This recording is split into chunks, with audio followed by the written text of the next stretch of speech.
Señor, aquí está nuestra vida delante de ti. Venimos a tu presencia, Señor, y pedimos en el nombre de Jesús que tú nos hables al corazón, que tú, Señor, por tu Espíritu Santo, traigas revelación, Señor, de tu palabra, traigas luz a nuestra alma, a nuestro corazón, Señor, y que tú nos hables, Señor. Ese es el deseo que tenemos en esta tarde, por eso hemos venido a adorarte, por eso hemos venido a postrarnos en tu presencia, y sabemos que ese es tu deseo también, Señor, hablarnos al corazón, Señor. Aquí estamos dispuestos, disponibles para ti, Señor, y queremos que tú nos instruyas con tu palabra, Señor. Te pedimos todo esto en el nombre de Jesús, y a ti sea la gloria, la honra y todo el honor. Y la iglesia le da un aplauso fuerte de alabanza al que es Rey y al que es Señor de esta casa. Gracias, Señor. Amén. Amén. Tome su lugar y abra su Biblia. Le invito a que abra su Biblia en 1 Corintios capítulo 12. 1 Corintios capítulo 12, versículo 1. El apóstol Pablo está instruyendo a la iglesia de los Corintios, iglesia que había incurrido en errores, en equivocaciones, aún a pesar de que habían sido muy bien instruidos. Los corintios habían incurrido en abusos, en el uso de los dones espirituales, y Pablo se toma el tiempo para escribirles e instruirles el adecuado uso de los dones espirituales. Y en el capítulo 12, en el versículo 1, que es el versículo que estamos estudiando, o en el que hemos basado esta enseñanza, dice el apóstol Pablo de la siguiente manera: no quiero, hermanos, que ignoréis acerca de los dones espirituales. ¿Qué dice Pablo? No quiero que ignoréis.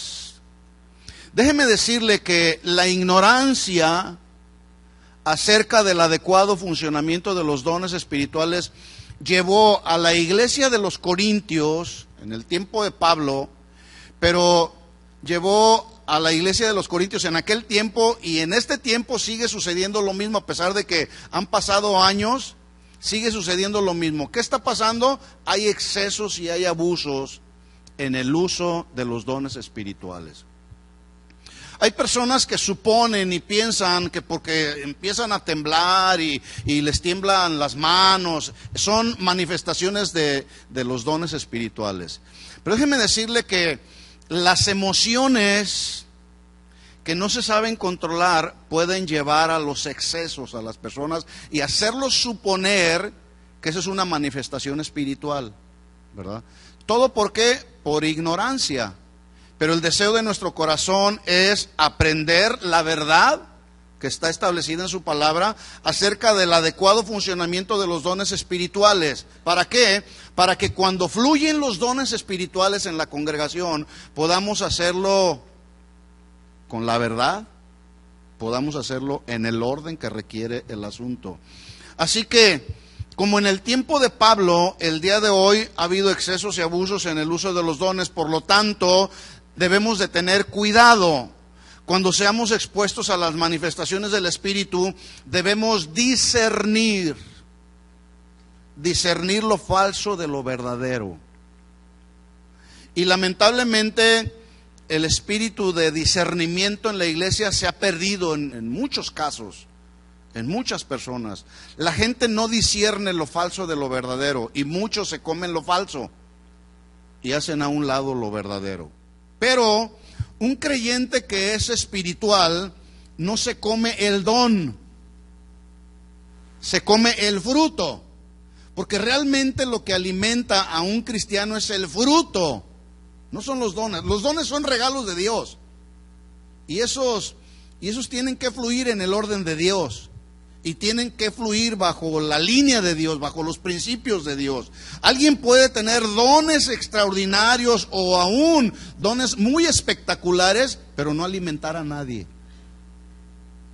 Basta solamente con que usted entre a algunas de las redes sociales, ahí donde hay videos de aquellos supuestos profetas, evangelistas, o personas que ministran acerca de dones de sanidad o profecía, basta solamente con que usted se encuentre, entre ahí y le ponga falsos ministros, falsos maestros, falsos profetas, y se va a dar cuenta que le va a aparecer una lista.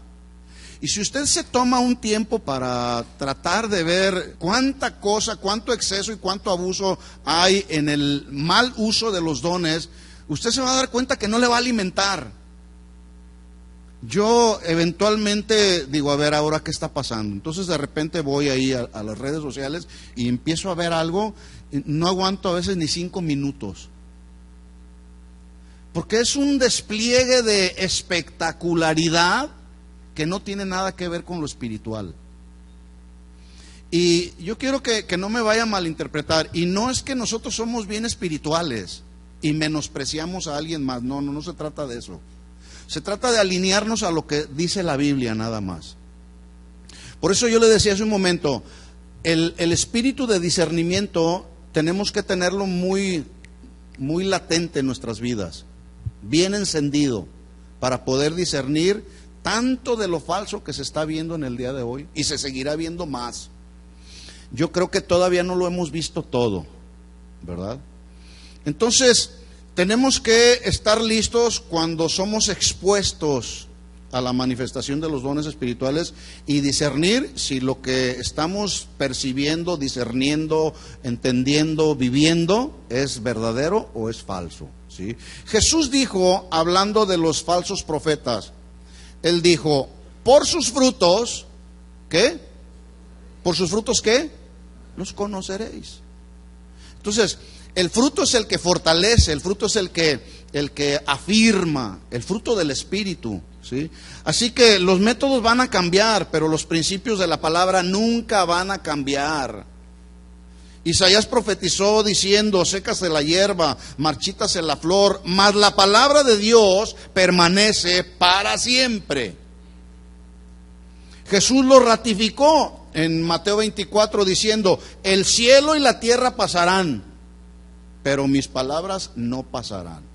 Entonces, Isaías profetizó, Jesús ratificó que la palabra de Dios, esa no va a cambiar, seguirá siendo la misma, ha sido la misma ayer, seguirá siendo la misma hoy y seguirá siendo la misma el día de mañana, porque Dios es un Dios que no cambia. Él es el principio, Él es el fin, Él es el alfa y el omega, y dice la Biblia que Él es el que era, el que es y el que ha de venir. ¿Cuántos lo están esperando?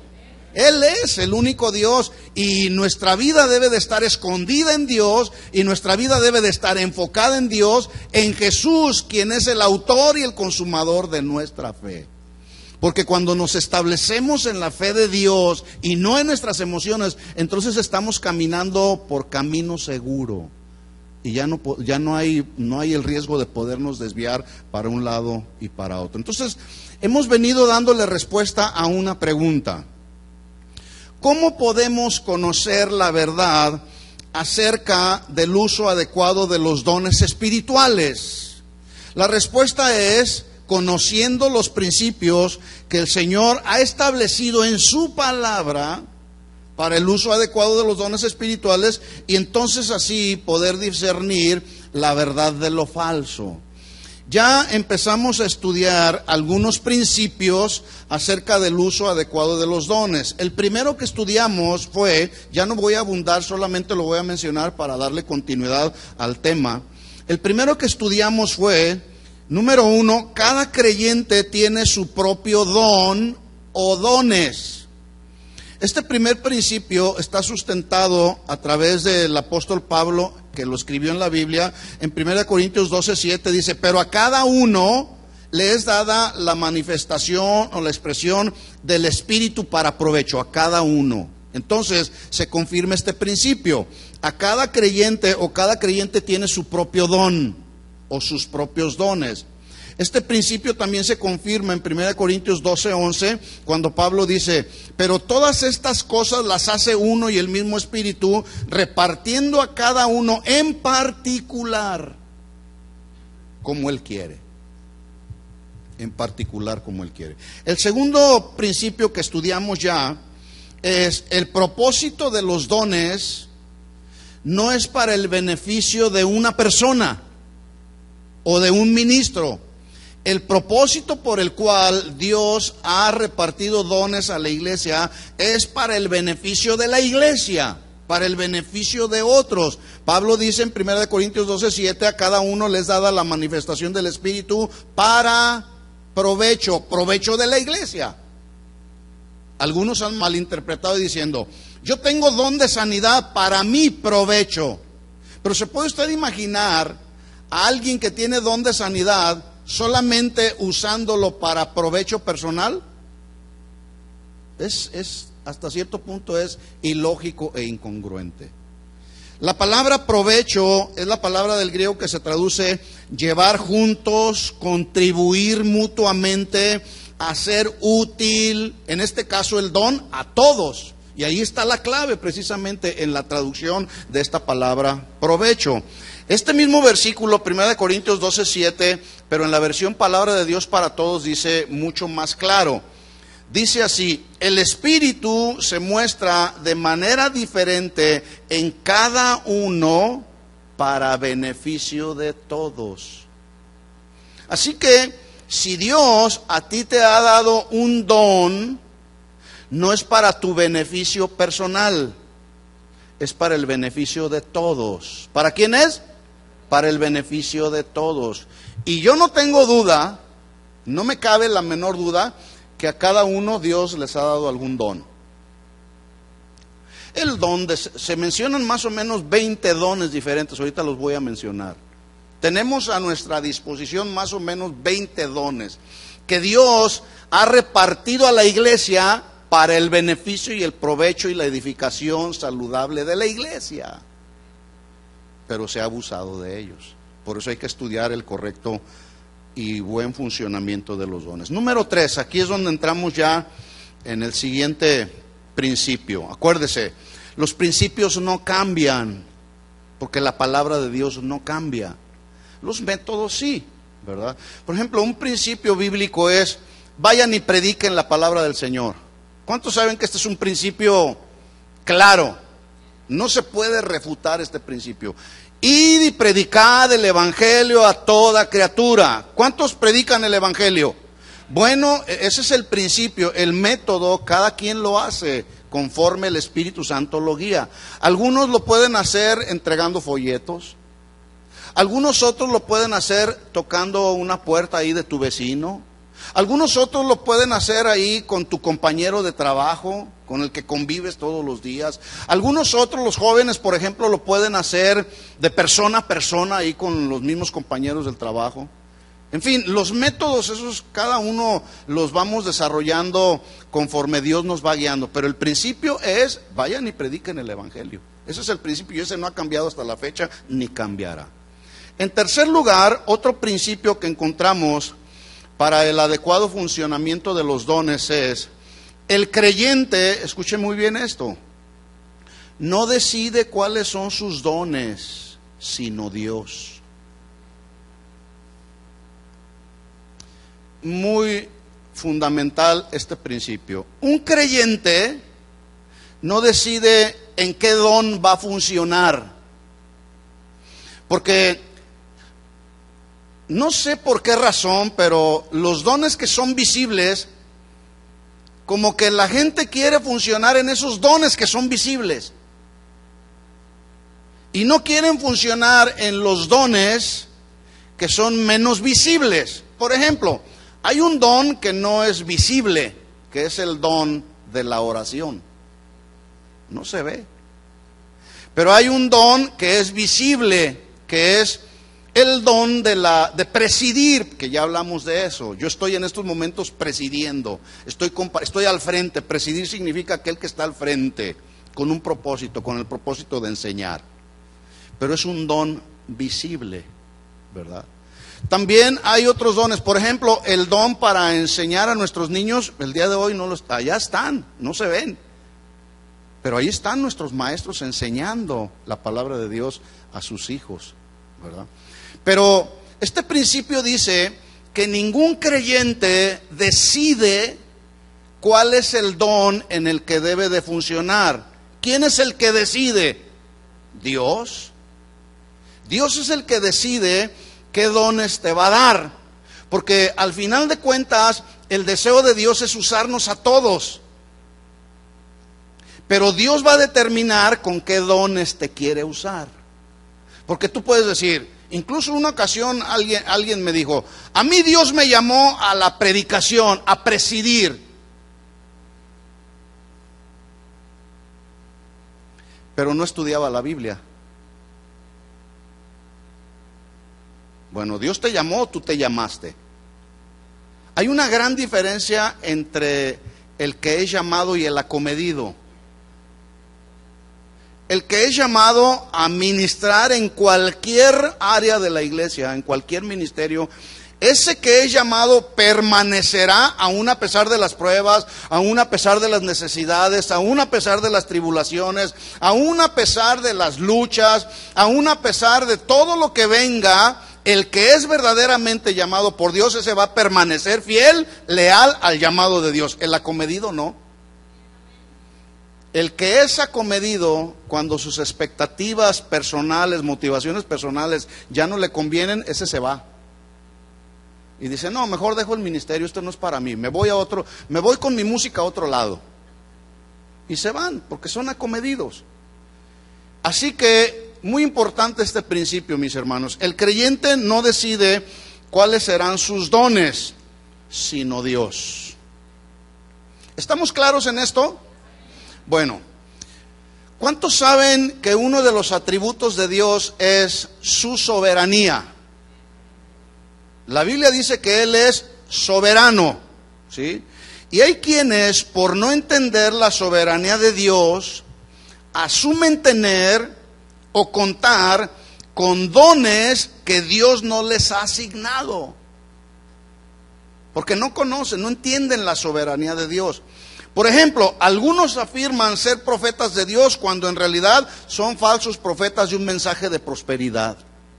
Pero ellos dicen, yo soy un profeta de Dios, y el profeta de Dios viene esta mañana y te dice, así te dice el Señor, ven y trae a los pies del siervo de Dios tanto dinero.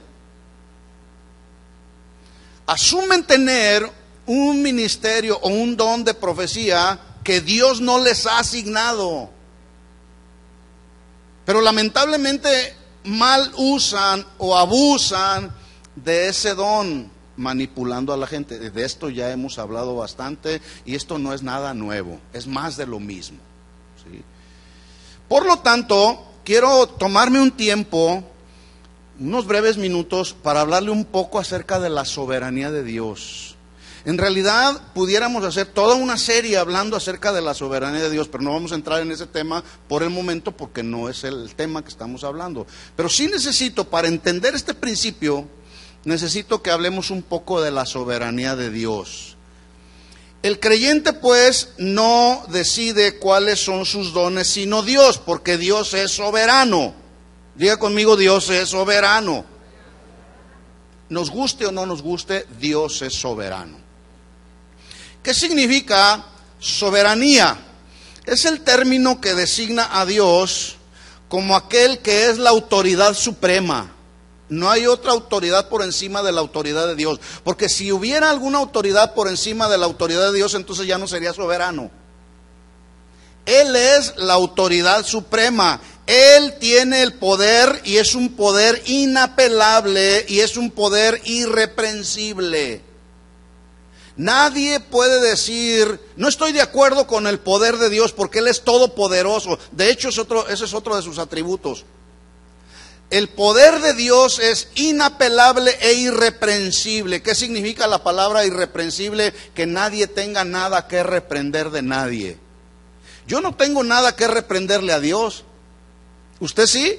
No, porque su poder es irreprensible, ¿verdad? Porque Él es Dios, el que tiene la máxima autoridad. Él es quien establece, como soberano, establece su modo de gobierno en el cielo, en la tierra, pero también en su iglesia. Él establece el modo de gobierno. Y escúcheme bien esto.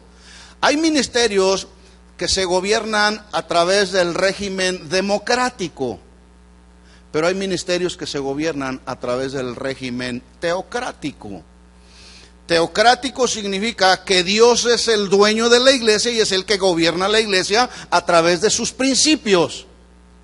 Democrático es aquel gobierno donde el pueblo gobierna, donde se hace lo que el pueblo dice.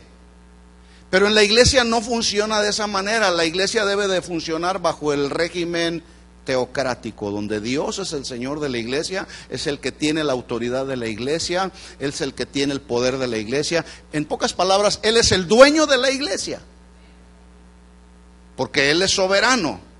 La palabra soberanía también significa que Él es amo y Señor de todo.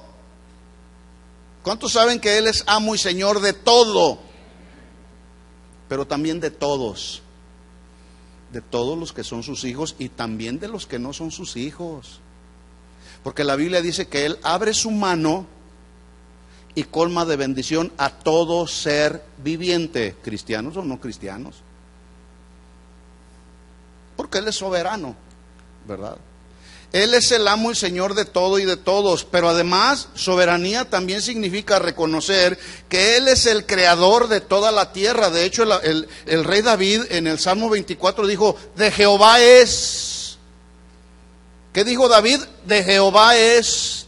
¿Qué es de Jehová? La tierra, su plenitud, el mundo y los que habitan el mundo. De Jehová es. ¿Se da cuenta por qué Él es soberano? ¿Alguien pudiera refutar la soberanía de Dios? No.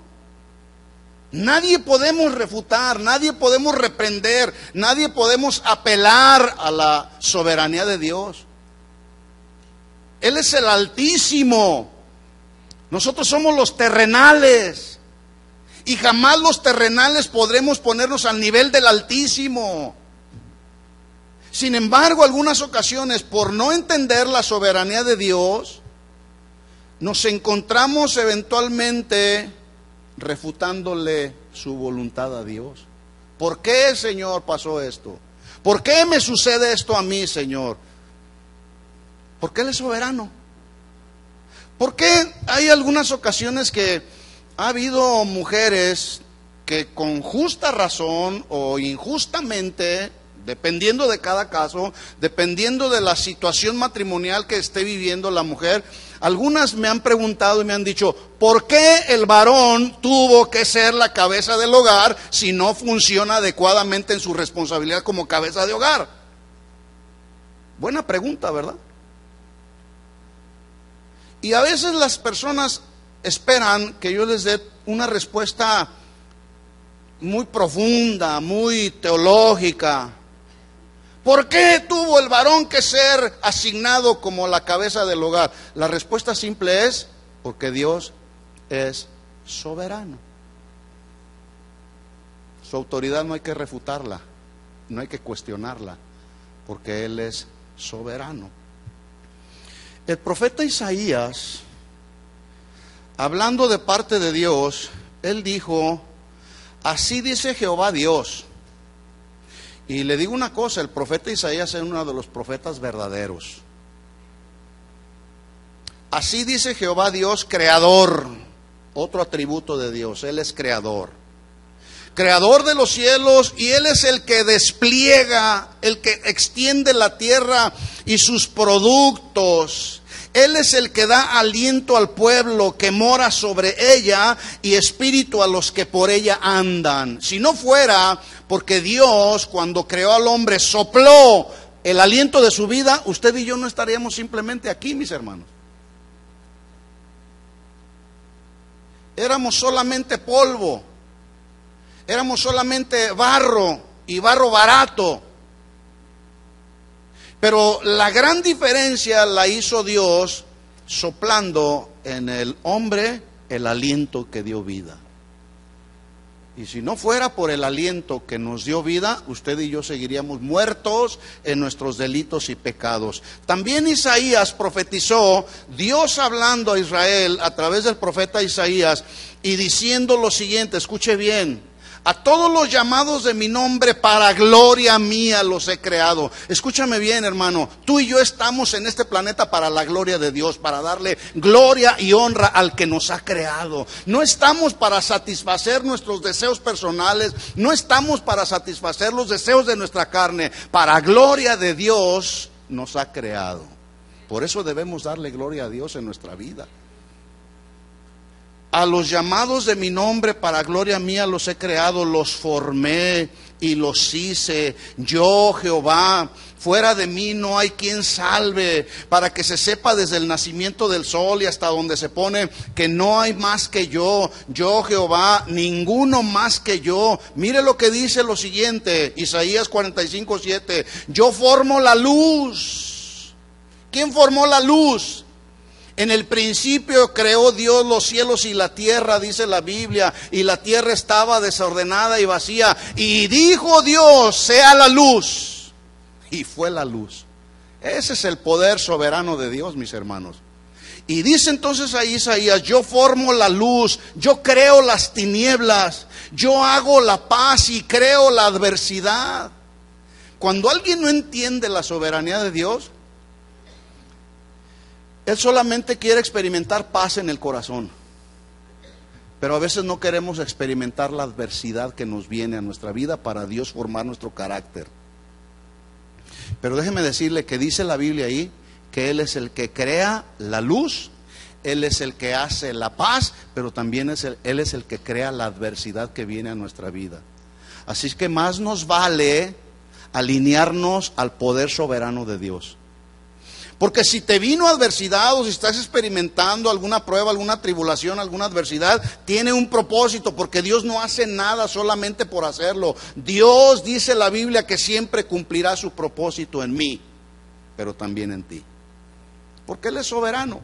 Yo creo la adversidad, yo Jehová soy el que hago todo esto. Escuchen esto, mis hermanos, todos estos versículos y muchos otros versículos que hablan de la soberanía de Dios, esta es la soberanía de Dios que nadie puede refutar. ¿Alguien podrá refutar la soberanía de Dios? ¿Alguien podrá decir, no estoy de acuerdo con que Dios sea la autoridad? ¿Alguien podrá decirlo? Bueno, una ocasión, hay un personaje en la Biblia que se le ocurrió refutar la soberanía de Dios. Usted conoce la historia de Job. Aquí lo hemos hablado. En el primer capítulo dice la Biblia que Job, en un solo día, él perdió todo lo que tenía. Perdió a sus hijos, 10 de sus hijos, en un solo día los perdió a todos. Perdió sus criados, perdió sus propiedades, perdió todo lo que tenía. Y a lo mejor alguien pueda pensar, es que quizá Dios fue cruel. No, es que nada sucede si Dios no lo permite. Y Dios tenía un propósito en la vida de Job. Dios permitió que Satanás lo hiriera con una sarna maligna desde la planta del pie hasta la coronilla de la cabeza. Y escuche esto, había un tiesto, un pedazo de barro con el que él mitigaba su dolor. Pero Dios lo permitió. Dios le permitió a Satanás que lo afligiera con una sarna maligna. Además, en la soberanía de Dios, a Dios le plació dejarle a una mujer, su esposa, que le dijo, aún retienes tu integridad, maldice a Dios y muérete. ¿Quién quiere vivir con una mujer así? Que incite al marido cristiano a maldecir a Dios. Bueno, en la soberanía de Dios, Dios se pudo haber llevado, así como se llevó a sus hijos, se pudo haber llevado a su mujer, ¿sí o no? Sí, pero en la soberanía de Dios, Dios le dijo, te voy a dejar a tu mujer. Y la mujer lo reprendió a Job, porque Job estaba sufriendo. Y la mujer le dijo, ¿aún retienes tu integridad? Maldice a Dios. ¿Qué mujer cristiana? Yo creo que esta no era cristiana. Bueno, ahí lo confirma el mismo Job. Como una mujer fatua has hablado, como una mujer cualquiera has hablado. ¿Qué recibiremos de Dios solamente lo bueno y lo malo no? Y dice ahí mismo en el capítulo 2, entre el 1 y el 2, capítulo 1 y 2 vienen todas las calamidades de Job. En el capítulo 2 viene donde esta mujer le dice, retienes tu integridad, maldice a Dios y muérete. Y Job le dice, como una mujer cualquiera tú has hablado, recibiremos de Dios solamente lo malo y lo bueno no, o no solamente lo bueno y lo malo no. Lo hice a propósito, a ver si están poniendo atención.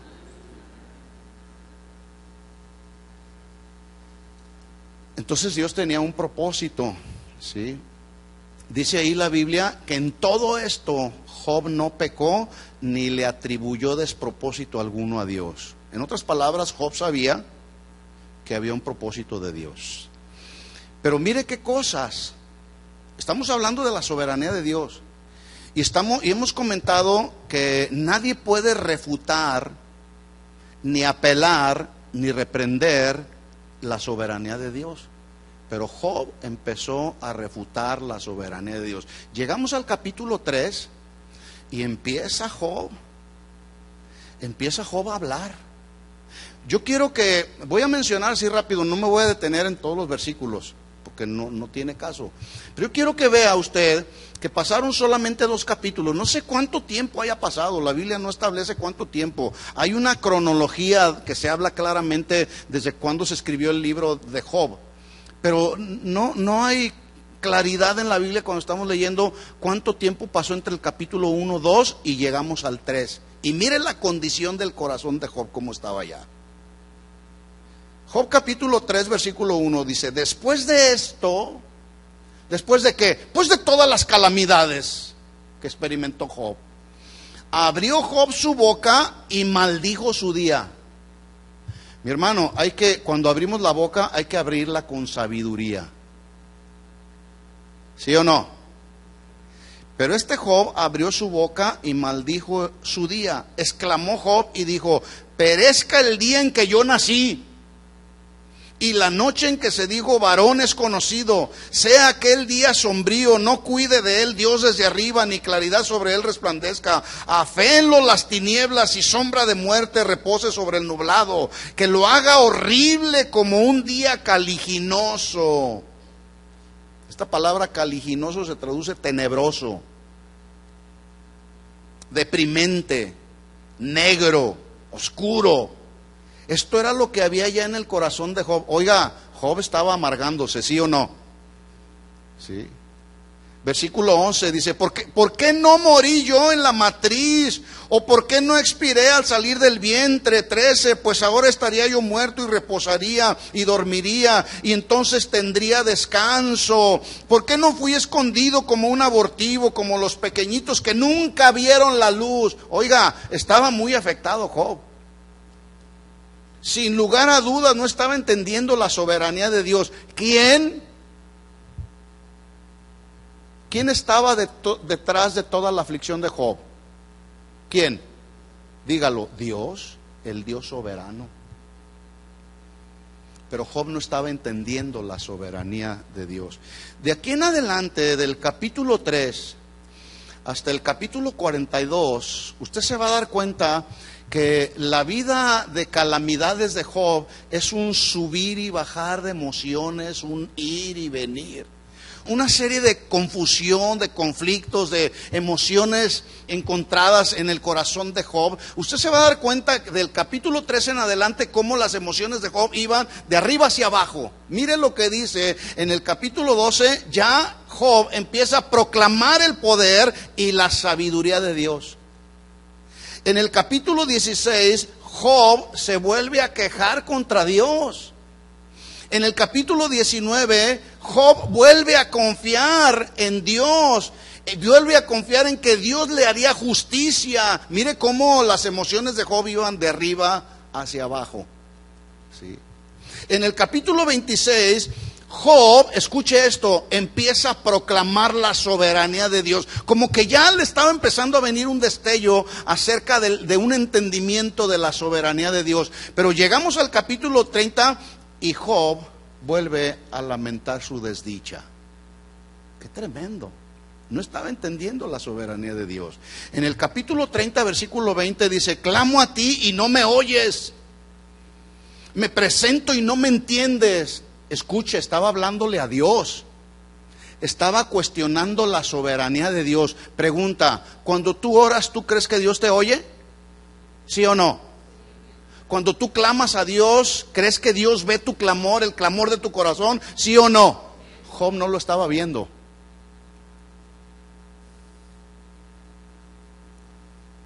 Porque él dijo: clamo a ti, no me oyes. ¿Qué? ¿Estará sordo Dios? A veces nos encontramos en la condición en la que se encontraba Job y le decimos: ¿dónde estás, Dios? He clamado a ti y no me oyes. Me he presentado ante ti y no me entiendes. Versículo 21: te has vuelto cruel para mí, con el poder de tu mano me persigues. Oiga, ¿Dios es cruel? ¿Dios es el perseguidor de sus hijos? No. Dios nos ama. Dios es misericordioso y compasivo. Él no quiere lo malo para sus hijos. Él no quiere que ninguno perezca, sino que todos procedan al arrepentimiento. Llegamos al capítulo 38 y entonces como que Dios dice: ya Job, ya tranquilo, ya hablaste demasiado, es más, ya hablaste de más. Y entonces Jehová convence a Job ¿de qué? ¿Qué dice ahí el encabezado de su Biblia en el capítulo 38? Jehová convence a Job ¿de qué? De su ignorancia. ¿Se fija hasta dónde nos puede llevar la ignorancia, mis hermanos? Atentar contra el poder, la soberanía y la majestad de Dios por ignorantes. Job capítulo 38, versículo 1. Entonces respondió Jehová a Job desde un torbellino y le dijo: ¿quién es ese que oscurece el consejo con palabras sin sabiduría? ¿A quién se estaba refiriendo? Al tremendo de Job. Le estaba diciendo: oye Job, ¿acaso tú podrás oscurecer mi consejo con tus palabras de sabiduría humana? Versículo 3. Ahora, ciñe como varón tus lomos. En otras palabras, amárrate el pantalón bien, porque me vas a escuchar. Ay, hermano, que nunca se nos ocurra cuestionar el poder y la soberanía de Dios, porque el Señor nos va a agarrar y nos va a sentar y nos va a decir: amárrate, fájate bien el pantalón, porque me vas a escuchar. Y mire lo que Dios le dice: yo te preguntaré y tú me contestarás. ¿Dónde estabas tú cuando yo fundaba la tierra? Házmelo saber si tienes inteligencia, Job. A veces nos queremos o suponemos pensar que somos más inteligentes que Dios. Así estaba Job.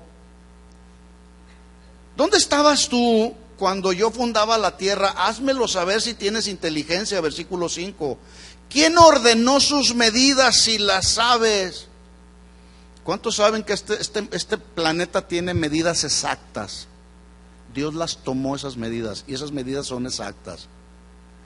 ¿O quién extendió sobre de ellos su cordel? Ahí está, Dios agarró el cordel, la cinta para medir, y la extendió y dijo: de aquí a aquí toda esta parte va a ser tierra, y de aquí a aquí toda esta parte va a ser agua. Pero yo voy a sustentar con mi brazo fuerte la parte de agua y la parte de tierra. Y no solamente voy a sustentar la tierra, voy a sustentar a los que habitan esa tierra, porque Él es poderoso y Él es soberano. ¿Cuántos le pueden dar un aplauso a Él? Él es poderoso y Él es soberano.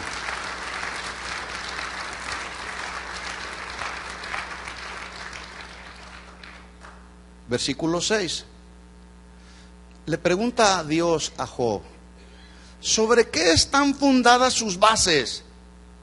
Oiga, si esta tierra estuviera fundada sobre la arena, ya no existiríamos más. Pero como esta tierra está fundada en Dios, por eso subsiste todavía.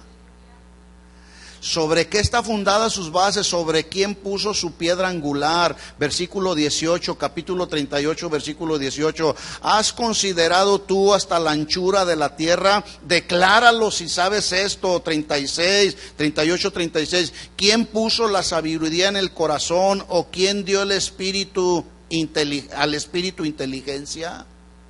¿Quién te dio la sabiduría que tienes y la inteligencia que tienes? Porque algunos dicen, es que soy tan inteligente y soy tan sabio. En Apocalipsis, en el capítulo 3, hay una de las iglesias que Dios le llama pobre y desventurada. Pobre y desventurada. ¿Por qué? Porque se creían más inteligentes que Dios y empezaron a obrar de una manera autosuficiente. ¿Quién puso la sabiduría en el corazón? Si tú tienes sabiduría, es porque Dios la ha puesto en tu corazón. Si tienes inteligencia, es porque Dios la ha puesto en tu corazón. Y Pablo lo reconoció. Y Pablo dijo, por la gracia de Dios soy lo que soy. Es por gracia, no es por nuestras habilidades. No es por nuestra sabiduría, porque regularmente cuando obramos de acuerdo a nuestra sabiduría humana o inteligencia humana, como decimos en México, generalmente la regamos, cometemos errores. Pero a veces nos creemos tan inteligentes. Llegamos al capítulo 40, estamos hablando de la soberanía de Dios, porque necesitamos entender el principio acerca de los dones. Dios es el que asigna los dones, no el creyente. Y para poder entender que es Dios el que asigna los dones, necesitamos entender su soberanía. Y estamos hablando un poco acerca de la soberanía de Dios.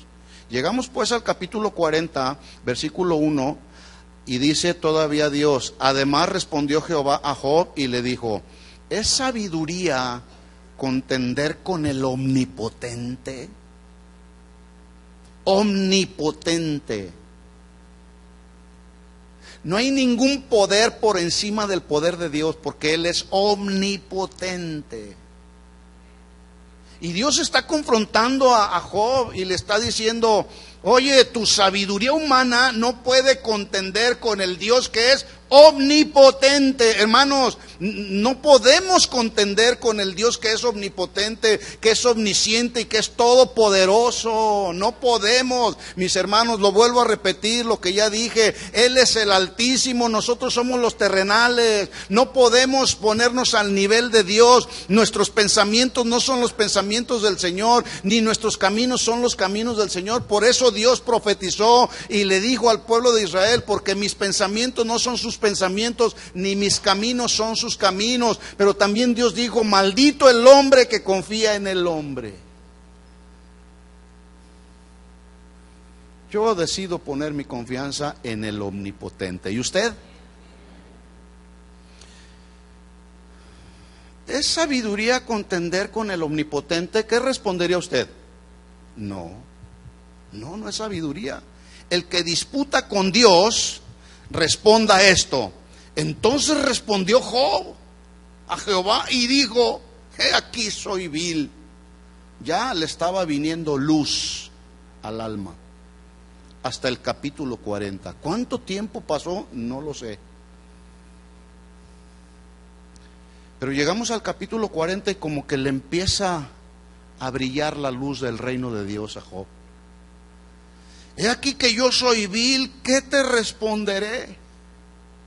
Mi mano pongo sobre mi boca. Desde hacía rato debías haberla puesto. Yo creo que le dijo el Señor. ¿Desde cuándo ya la debiste haber puesto? Versículo 5. Una vez hablé, mas no responderé. Aún 2 veces, mas no volveré a hablar. Escucha esto, mi hermano, que nos quede muy claro. Nadie puede ni debe refutar la soberanía de Dios. Dios nos libre en encontrarnos en alguna posición como en la que se encontró Job, refutándole a Dios. ¿Por qué esto, Señor? ¿Por qué aquello, Señor? Porque Él es soberano. Simplemente, cuando usted no entienda algo, vaya usted a este atributo de Dios. Entienda usted solamente, ¿por qué me está pasando esto? No lo entiendo. No lo entiendo. Lo único que entiendo es que tú eres soberano, Señor. Y cualquier cosa que suceda en mi vida, tú lo vas a enfocar para bien. La Biblia dice que todas las cosas ayudan para bien. Esto es para todos aquellos que conforme a su propósito son llamados por Dios. Ninguna de las cosas que sucedan a nuestro alrededor tienen un despropósito de Dios. Todo tiene un propósito. Así que otro principio que es fundamental para el ejercicio de los dones es que estos dones son repartidos conforme a la voluntad soberana de Dios y no conforme al deseo del corazón del hombre.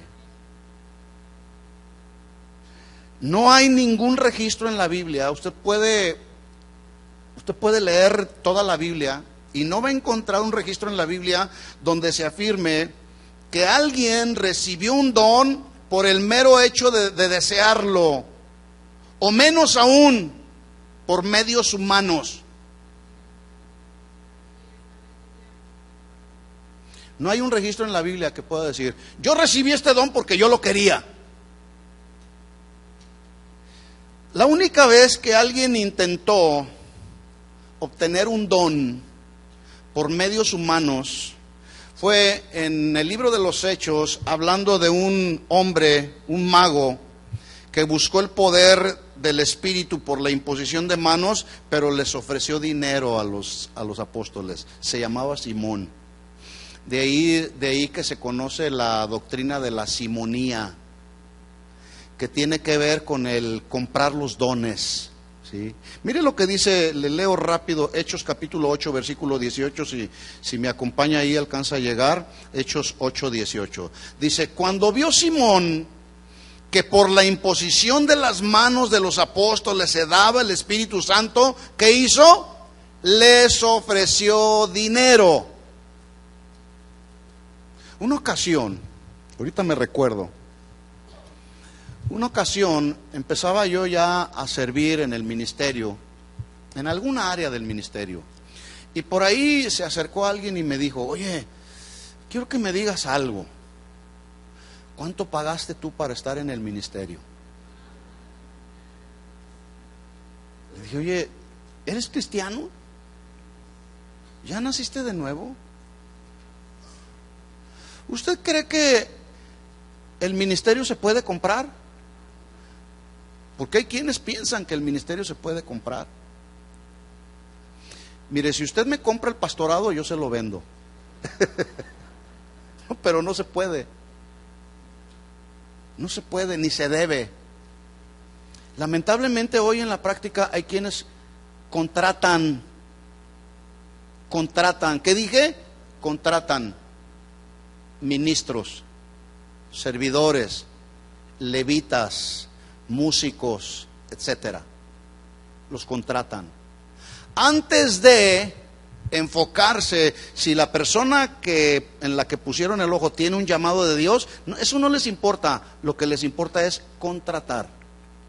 Y sí los hay pastores contratados, músicos no se diga.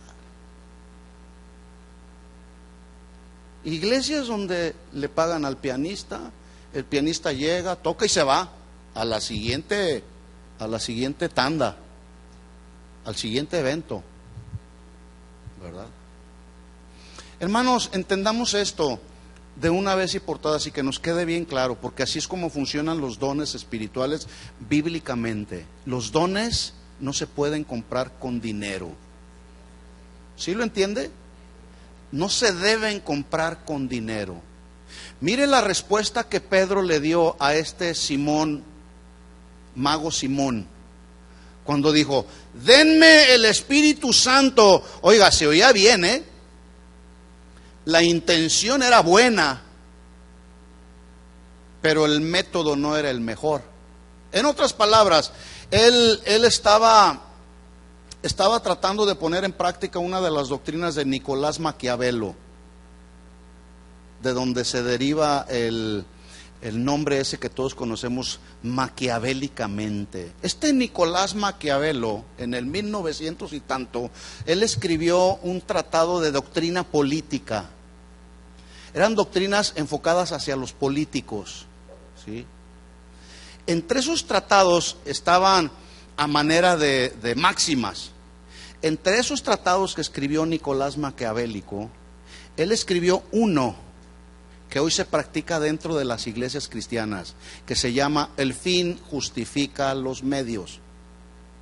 En otras palabras, no me importa cuáles sean los medios con tal de que logre los propósitos y los resultados que yo deseo. ¿Y la voluntad de Dios dónde queda? No, eso no importa tanto. El fin justifica los medios. En otras palabras, voy a meter métodos humanos para que la iglesia crezca. ¿Quién es el que trae crecimiento a la iglesia? ¿Qué no es Dios? Dice la Biblia en el libro de los Hechos, y Dios añadía cada día a la iglesia. ¿Quién añadía? Dios. Cada día a la iglesia a los que habían de ser salvos. Note usted que la Biblia no dice que era el método. Y hoy hay tantos métodos para hacer crecer la iglesia. El asunto es que están funcionando. Por eso cobra sentido esta doctrina maquiavélica. El fin justifica los medios. Y los pastores dicen, ¡wow! ¡Qué tremendo está el método! ¡Está creciendo la iglesia! Pero escuche, la iglesia crece en número, pero no crece en la vida del Espíritu y del conocimiento de la palabra. Y como estas iglesias que hacen uso de esta doctrina maquiavélica, hay un montón en el mundo, donde a los directores de las iglesias lo que les importa es el número de personas, porque a mayor número de personas, mayor número de ingresos, aunque no crezcan espiritualmente. Eso no importa, lo que importa es que tengamos un número. Pero escuchen esto, lamentablemente ese tipo de conceptos lo único que están haciendo es que la gente acuda a la iglesia de manera religiosa. Pero escuchen esto, jamás yo he sabido hasta la fecha que la religión, la vida religiosa salve a alguien de la muerte, de la eternidad sin Cristo, del infierno. Jamás la religión o la religiosidad va a salvar a nadie de la condenación eterna. ¿O sí? No. Quiso comprar el don con dinero. Les ofreció dinero a los apóstoles. Y le dice el versículo, dice ahí, Hechos 8:1, dice, dadme también a mí este poder para que a cualquiera a quien yo impusiere las manos reciba el Espíritu Santo. El fin era bueno, el medio no. ¿El medio cuál era? Dinero. Versículo 20. Estoy en 8:20. Entonces Pedro le dijo, perdón, fue el 19 el anterior que mencioné. ¿Estamos de acuerdo? Sí. Versículo 20. Entonces Pedro le dijo, gloria a Dios, te cuesta tanto el don. La iglesia ocupa dinero y tú estás dispuesto a comprar el don. Estoy parafraseando. ¿Sucedió así? Por supuesto que no. Porque Pedro no era un vendedor de dones. Porque Pedro sabía que los dones es Dios quien los da, no es el hombre que los desea. Y qué respuesta, Tu dinero perezca contigo. Porque has pensado que el don de Dios se obtiene con dinero. No tienes parte ni suerte en este asunto porque tu corazón no es recto delante de Dios. ¿Cuál era el fin que perseguía Simón? Que todos a los que él impusiera las manos recibieran el Espíritu Santo. Se oía bien. El deseo de Dios es que todos aquellos que nacen de nuevo reciban la llenura del Espíritu Santo. Pero los medios que quiso utilizar eran medios muy humanos y muy carnales. No tienes parte ni suerte en este asunto porque tu corazón no es recto delante de Dios. Un creyente, por lo tanto, pues, dice este principio, no decide cuáles serán sus dones. Dios es el que decide. Así lo confirma Pablo, 1 Corintios 12:11, pues todas las cosas las hace uno y el mismo Espíritu, repartiendo a cada uno en particular como Él quiere. ¿Cómo dice? Como Él quiere, no como yo quiero. Versículo 18, mas ahora Dios ha colocado a los miembros, cada uno de ellos en el cuerpo, como Él quiso. Oiga, esto es soberanía de Dios, ¿eh? Esto se llama soberanía de Dios. Lo mismo sucede con el llamado al ministerio. Dios es quien decide a quién llama a un determinado ministerio, y luego, una vez que lo llama a cualquier ministerio, Dios mismo lo va equipando a través de la aplicación de los principios que están establecidos en su palabra. Termino con Marcos capítulo 3, versículo 13. Marcos capítulo 3, versículo 13. Jesús está iniciando su ministerio. Y escuche esto, todo ministerio, Jesús podía desarrollar la obra que el Padre le encomendó, el ministerio que Dios le encomendó. Jesús podía desarrollarlo con toda autoridad. Él lo podía haber desarrollado él solo, porque Él era el Hijo de Dios, porque Él tenía la sabiduría de Dios, tenía el poder de Dios, tenía la unción de Dios, tenía el llamado de Dios. Pero el ministerio de Jesús iba a ser limitado a un tiempo que Dios le había establecido. Entonces, como la obra de Dios tenía que seguir adelante, Jesús tuvo que escoger discípulos, a quien más adelante le llamó apóstoles. Y déjeme decirle que Jesús no escogió a sus discípulos ni por simpatía, ni por ser muy inteligentes, ni por ser personas de letras, porque la Biblia dice que eran del vulgo y sin letras.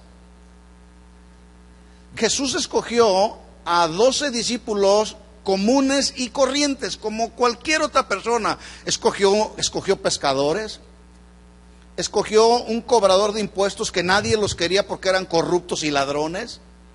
Escogió a un Tomás que era incrédulo. Escogió a un Judas que Jesús mismo sabía que lo iba a entregar, que lo iba a traicionar. Oiga, si usted va a formar un equipo de trabajo, ¿usted escogería un traicionero? ¿O alguien que no crea y confíe en lo que usted está haciendo, como Tomás? Yo no. Pero escuche bien esto. Jesús no lo hizo como lo hacen los políticos, por simpatía o por dedazo, como decimos, este me sirve. No, dice la Biblia que Él subió al monte. Marcos capítulo 3, versículo 13. Después subió, ¿a dónde? Note usted que Jesús no se fue al Facebook. A ver, necesito escoger 12 discípulos, voy a ver los que mejores características tengan. Este es el perfil de los discípulos que yo quiero. Ya sé dónde los voy a encontrar, me voy a meter al Facebook. Estoy solamente tratando de hablar en un lenguaje de nuestros días, ¿sí? Subió al monte. ¿Sabe lo que pasa cuando uno sube al monte? Recibe uno la dirección de Dios. En el monte tú recibes la guía de Dios. En el monte tú recibes la revelación de Dios. En el monte de su presencia, no es en el Facebook. En el monte de su presencia es que tú y yo recibimos la perfecta voluntad de Dios para llevarla a cabo en nuestra vida. Ahí Él nos dice cuál es su voluntad. Y Jesús, que siempre estaba acostumbrado a hacer no su voluntad, sino la voluntad del que lo había llamado, subió al monte, porque Él necesitaba conocer la voluntad del Padre. Oye, Padre, mira, tengo planes de escoger a un Pedro que es impetuoso, tengo planes de escoger a unos pescadores, tengo planes de escoger. ¿Qué piensas tú, Padre? Ahí en el monte le fue revelado a Jesús que esos 12 discípulos serían a excepción de Judas, los que continuarían la obra que Jesús inició del establecimiento del reino de Dios en la tierra. Pero tuvo que subir al monte. Tuvo que subir al monte, lo cual nos hace, podemos aprender de este ejemplo de Jesús, que es ahí en el monte donde tú y yo vamos a poder conocer la voluntad de Dios, para no hacer nuestra voluntad, mis hermanos. Porque a veces nos encontramos con que nos sentimos más sabios que Dios, más inteligentes que Dios, y decimos, ya sé cómo le voy a hacer esto y esto y esto otro, y ya está hecho. ¿Y Dios dónde quedó? Todos de una u otra manera, constante y continuamente estamos tomando decisiones. La pregunta es si en las decisiones que tomamos involucramos al Dios soberano.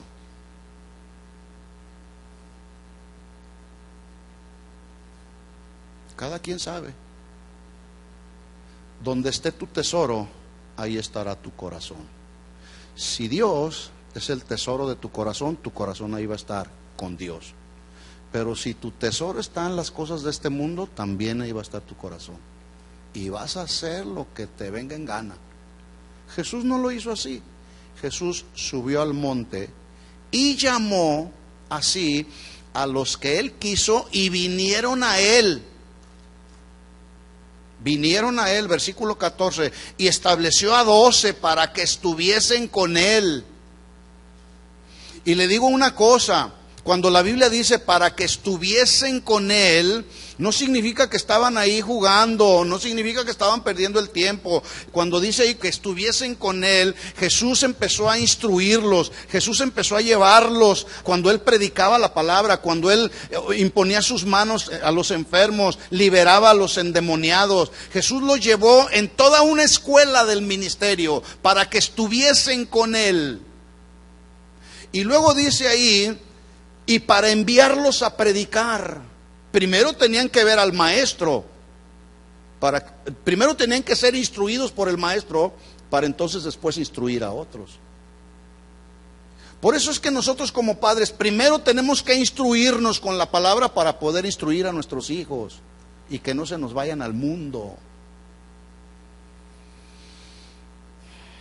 Estableció a 12 para que estuviesen con Él, enviarlos a predicar, y no solamente a predicar, sino que tuviesen autoridad.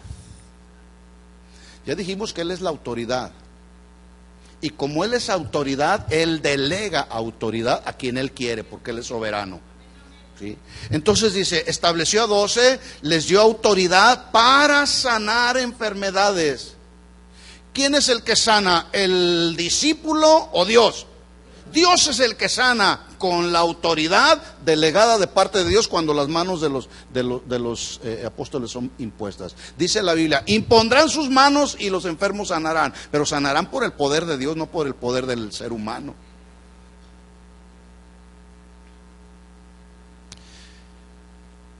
Para que tuviesen autoridad para sanar enfermedades y para echar fuera demonios. A Simón, que puso por sobrenombre Pedro, y más adelante menciona ahí a todos los discípulos.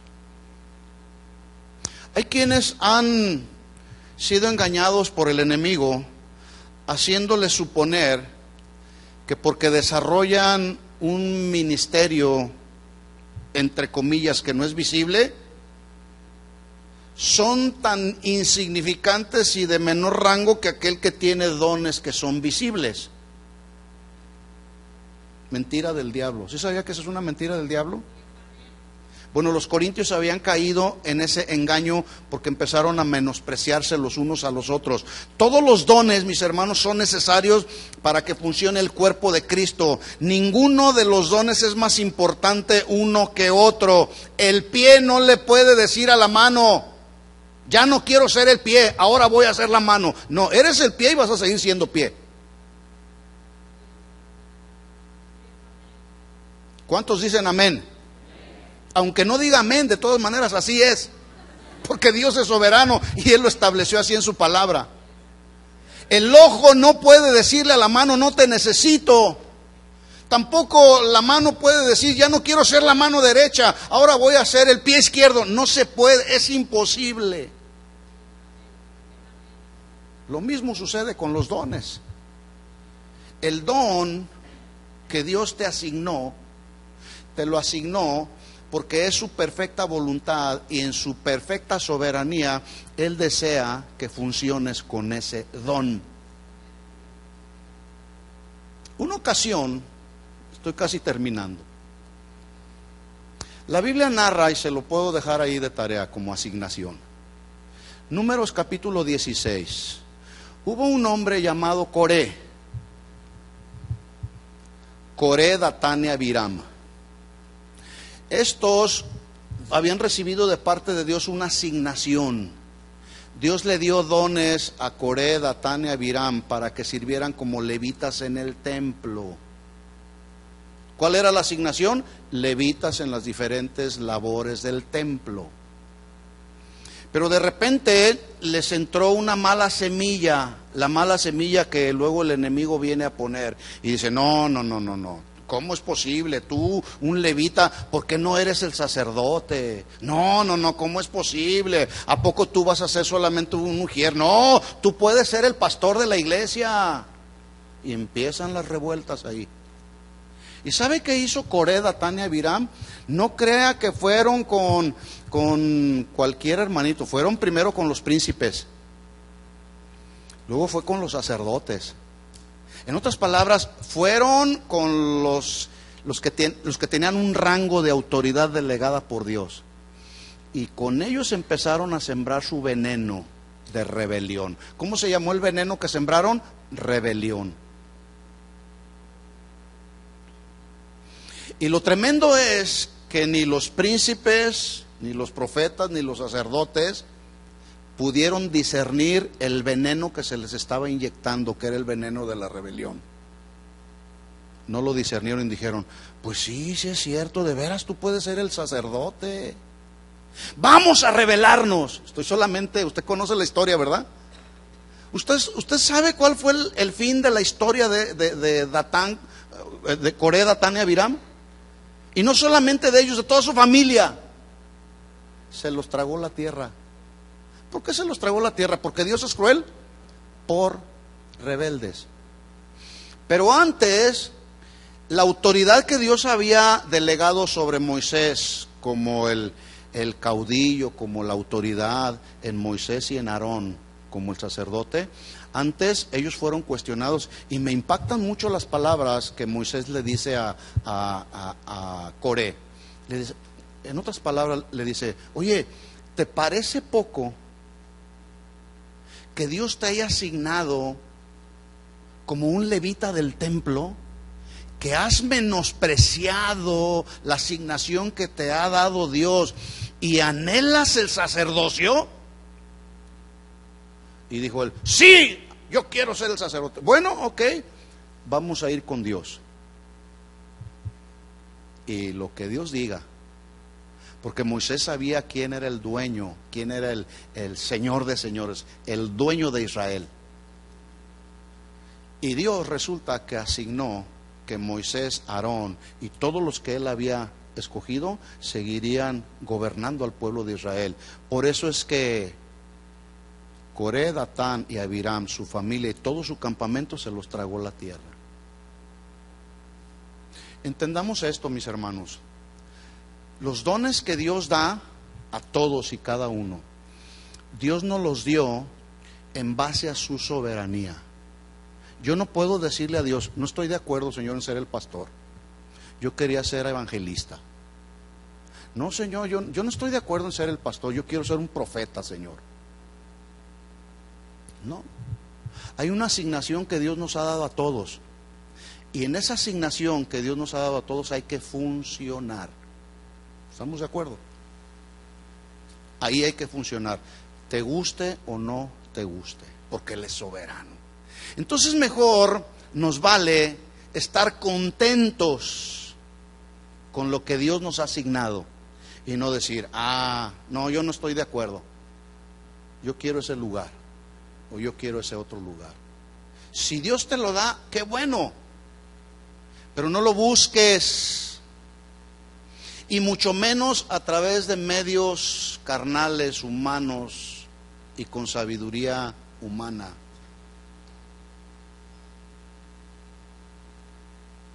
Otra de las doctrinas maquiavélicas, ahorita me estoy acordando, otra de las doctrinas de este Nicolás Maquiavelo era: ¿quieres lograr algo? Tú no podrás, dice así parafraseando esa doctrina maquiavélica, tú no podrás lograr algo si no lo haces a través de las mentiras. Maquiavélico está eso, ¿verdad? No solamente maquiavélico, diabólico también, ¿verdad? Y hoy se ha infiltrado tanto la mentira dentro de la iglesia, y no es un asunto de ahorita, ya desde el tiempo de los jueces. Yo les decía en días pasados, el miércoles pasado, yo les decía a los hermanos, eventualmente Dios pone a prueba nuestra integridad y la veracidad de nuestra conducta. Dios nos pone a prueba, a ver qué tan íntegros somos y qué tan verdaderos y veraces somos en nuestro testimonio. La Biblia narra en el capítulo 11 del libro de los jueces de un hombre llamado Jefté. Y este hombre le dijo a Dios: Señor, si tú me das la victoria contra el pueblo enemigo llamado Amón, los amonitas, yo te ofrezco que cuando yo regrese, la primera persona, el primero que me reciba, te lo voy a entregar en sacrificio de adoración a ti, en holocausto te lo voy a entregar. Y este fue un pacto que Jefté hizo con Dios. La Biblia dice que cuando haces promesas a Dios no tardes en cumplirla. Y a veces le hacemos promesas a Dios que no le cumplimos. Más vale mejor que si hacemos promesas, así lo dice la Biblia, no lo digo yo, si hacemos promesa, no tardemos en cumplir, si no, mejor no hagamos promesas a Dios, si sabes que no la vas a cumplir. Bueno, este hombre Jefté le hace esta promesa a Dios y le dice: el primero que venga y me recibe te lo voy a entregar en adoración, Señor. Se van a la guerra y Dios les da la victoria. ¿Qué tenía que hacer Jefté? Cumplir con la promesa que había hecho. Y cuando va llegando a su casa, ¿quién creen ustedes que recibe a Jefté? Su propia hija. ¡Wow! Y entonces dice: ay, hija mía. Hay un lamento, ahí la Biblia lo establece. Ay, hija mía, ahora me has hecho entrar como en una controversia, ¿no? Es que le prometí a Dios que quien primero me recibiera lo iba a entregar en sacrificio de adoración a Dios. Y la muchacha, una doncella, llegó con su pandero y con su danza: bienvenido, papá, gloria a Dios, que regresaron con la victoria. Y todo atribulado adentro. ¿Qué estaba haciendo Dios? Dios estaba probando el corazón de Jefté. Estaba probando si realmente Jefté era íntegro y leal a lo que le había prometido a Dios. ¿Qué cree usted que hizo Jefté? ¿Qué hizo? Hizo conforme a lo que Dios le mandó. Pero está el otro lado también. La muchacha pudo haberse negado y pudo haberle dicho: no, papá, oye, ¿cómo te pusiste a darle tal promesa a Dios? No, yo no voy a morir, y hazle como quiere. Pudo haber huido la muchacha. Pero sabe, también la integridad de la muchacha estaba siendo probada. Y la muchacha, la hija de Jefté, porque era su única, no tenía más hijos, era la única hija. Entonces la hija le dice: ¿eso le prometiste a Dios? Que Dios haga conmigo conforme a su voluntad. En otras palabras, papá, cúmplele a Dios lo que le prometiste. ¡Wow! Qué muchacha tan íntegra, ¿no? Una jovencita, porque dice que era una doncella. Ojalá y todas nuestras jovencitas doncellas fueran como esta muchacha. Y ojalá todos los varones fuéramos como Jefté, que cuando le hacemos una promesa a Dios se la cumplimos. Y esta muchacha le dijo a su papá: dame solamente 2 meses para llorar mi virginidad. Y se fue y lloró su virginidad. Pero cuando regresó, ella fue sacrificada como un acto de adoración a Dios, por la victoria que Dios les había dado. No sucedió lo mismo con Abraham. Porque Dios le pidió a Abraham, le pidió su hijo. su único hijo, ¿verdad? Y Abraham obedeció y le dijo: aquí está, Señor. Y cuando estaba a punto de matarlo, de sacrificarlo, mejor dicho, Dios le dijo: para, ya conozco yo que tu corazón está conmigo. Solamente eso quería yo saber, que tu corazón, Abraham, estaba conmigo. Ahí tienes a tu hijo. No necesito a tu hijo, necesitaba Dios el corazón de Abraham. Escuchen esto, mis hermanos, Dios necesita nuestro corazón. No necesita nada de lo que tenemos a nuestro alrededor, ¿verdad? ¿Por qué? Porque Él es soberano. Y los dones del Espíritu Santo, cuando los recibimos bajo el principio de su soberanía. No porque a mí se me antoja tener este o cualquier otro don, porque Dios es soberano. ¿Entendió el mensaje? ¿Cuántos saben que Dios es soberano? Póngase de pie, levante sus manos y dígale al Señor: Señor, yo voy a estar contento con el don que me has dado. Ser padre es un don. Ser esposo es un don. Y si ya eres esposo, ejerce tu don con autoridad, con contentamiento. Si Dios ya te ha dado algún don para que lo utilices para el beneficio y la edificación de la iglesia, úsalo ahí. No busques tener otro don que Dios no te ha asignado. Cierra tus ojos y dile al Señor: Señor, aquí está mi vida. Aquí está mi vida. Abre tus labios y dile al Señor: Señor, quiero ser una vasija que te dé honra, no una vasija para deshonra. Queremos, Señor, ser instrumentos en tus manos. Porque cuando desarrollamos la obra del ministerio en tus manos, o bajo el fluir de tus manos, o con la guía de tus manos, entonces, Señor, estaremos seguros. Pero si queremos obrar en nuestra capacidad, en nuestra inteligencia meramente humana, vamos a fallar. Señor, no lo permitas. Habla con Él, dile: Señor, aquí está mi vida. Como cantábamos en el último canto, Señor, que nuestra vida sea para ti todo lo que tú quieras hacer con nosotros, Señor. Oh, mi Dios, oh, mi Señor, aquí estamos.